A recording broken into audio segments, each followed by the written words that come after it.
time kong sumakay ng from Recto direct to Cubao. Oh my God. Meron palang ganun. Hindi ko na kailangan bumaba sa Pasay. Then after that, transfer to MRT. Meron na pala dito dire-diretso. Ngayon ko lang to alam. So, nandito ako ngayon sa Recto. Ang daming tao. Punta ako sa PWD area.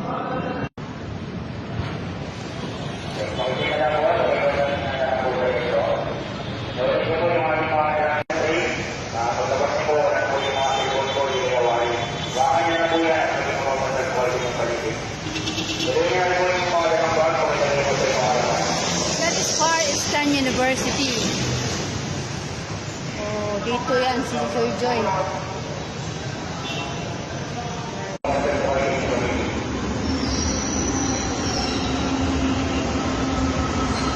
Oh my God, this is Antipolo.